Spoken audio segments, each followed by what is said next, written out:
Bonjour ou bonsoir. Aujourd'hui, la méditation sur comprendre ce qu'est la compassion. Comment pourrait-on définir la compassion? La compassion est un état de fusion avec l'autre. Nous sommes lui et il est nous, sans séparation. C'est donc un élan d'union absolue, d'espace, d'un instant. L'empathie, elle, est plutôt la version socialement acceptée de la compassion, qui, elle, a dans l'esprit de beaucoup de gens une connotation spirituelle ou même religieuse. Et pour en parler un peu plus longuement, placez-vous en position de méditation.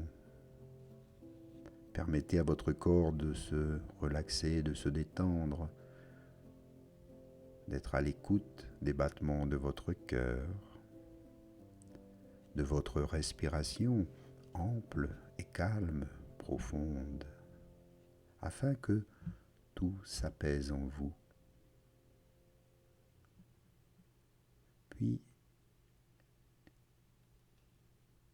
écoutez ce petit proverbe amérindien qui peut être compris comme une porte d'ouverture à la compassion. Il dit « Ne juge pas ton voisin tant que tu n'as pas chaussé pendant au moins une lune ses mocassins. » C'est assez joli comme métaphore parce qu'évidemment cela part du non-jugement comme base du développement du respect de l'autre et de la compassion. Bien évidemment, c'est vrai que nous vivons aujourd'hui dans notre société moderne très plombée, dans un monde où le jugement fait partie intégrante de notre éducation. Dès notre plus petite enfance, on nous apprend à juger, non pas à formuler des opinions, mais à juger, de dire ce qui est bien, ce qui est mal. Nous fonctionnons toujours dans un système de rapport de force. Et si j'ai raison, ça veut dire forcément que l'autre a tort. Mais ce n'est pas aussi simple que ça. Dans le monde, je peux avoir raison. Mais ça ne veut pas dire que l'autre a tort. Je veux simplement dire que ce proverbe amérindien nous permet de comprendre qu'il faut parfois se mettre à la place de l'autre pour le comprendre. Que lui aussi a ses craintes, ses peurs, ses joies. Il est simplement différent de nous. Et nous devons l'accepter. Lorsque l'on n'a pas compris la relativité en fait de la notion de vérité, c'est-à-dire que la vérité de l'autre peut être aussi valable que d'autres vérités. Nous ne sommes pas capables d'entrer dans une dimension de compassion si nous ne faisons pas cet effort. La compassion sous-entend que nous fassions une démarche d'unification des apparents contraires. Il n'y a pas l'autre et nous. Il y a le divin qui cherche à s'exprimer simplement de deux façons différentes. La conscience divine qui grandit chez l'autre ou chez les autres en même temps que chez nous. Cela peut paraître bizarre de dire la conscience divine qui grandit, c'est-à-dire qui a besoin de se parfaire à travers les formes de vie que nous sommes. C'est ce qui se passe et peut-être ce que tentait de nous faire comprendre Jésus. C'est ce que nous concevons comme étant aussi Dieu, ce que nous appelons Dieu est une force qui n'est pas finie. Justement, c'est une force infinie au sens premier du terme. C'est une force qui continue de se développer, de croître, de grandir, d'apprendre à aimer davantage, d'apprendre à créer davantage à travers toutes les manifestations de la création dont nous faisons partie. Alors c'est cette prise de conscience qui mène à la compassion. La compassion nourrit aussi cette prise de conscience et vice-versa. Très souvent, cependant, il faut, dans les démarches comme les nôtres ici, il faut se méfier de ce que nous pouvons prendre comme de la compassion. et qui en fait ne l'est pas vraiment. C'est parfois simplement une marque d'émotivité. On peut très bien se trouver devant un spectacle difficile à supporter, celui d'un être qui est dans la plus grande misère.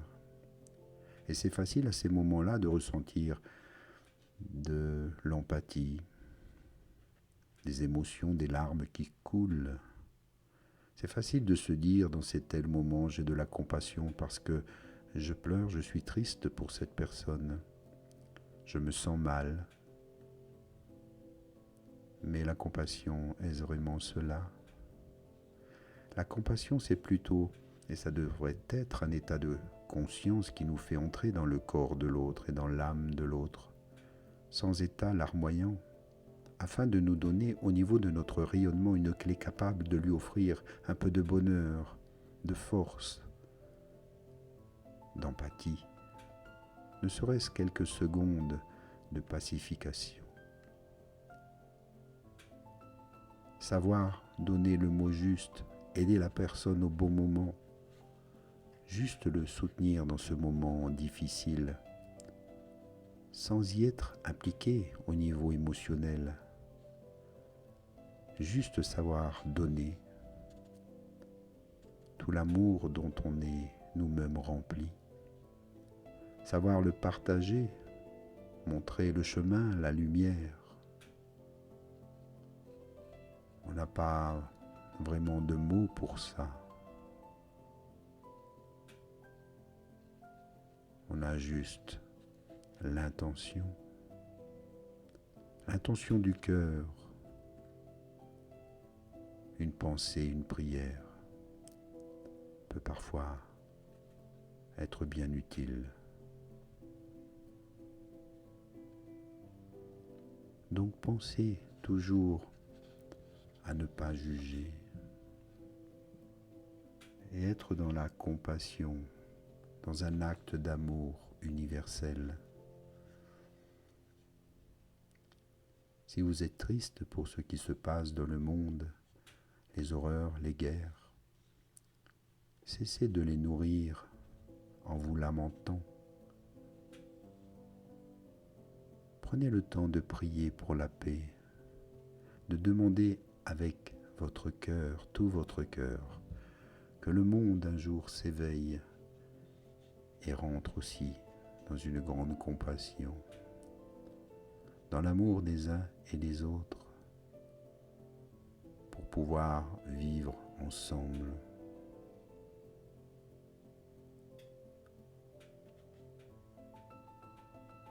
C'est faire acte d'amour,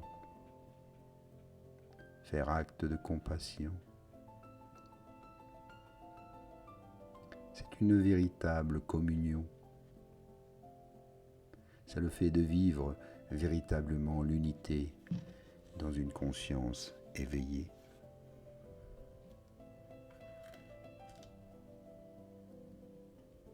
De se mettre en accord avec les forces de l'univers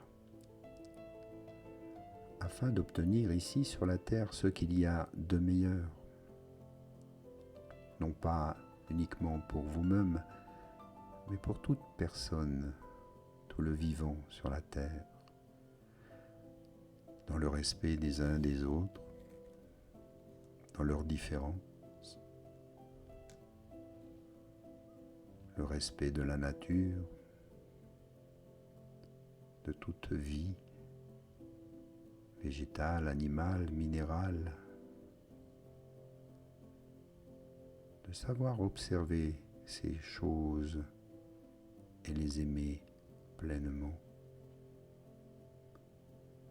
Inspire et expire, prends-en conscience ici, maintenant, et réveille ton corps. Reviens ici, maintenant, dans cette grande compassion. Et je te remercie. À bientôt. Namasté.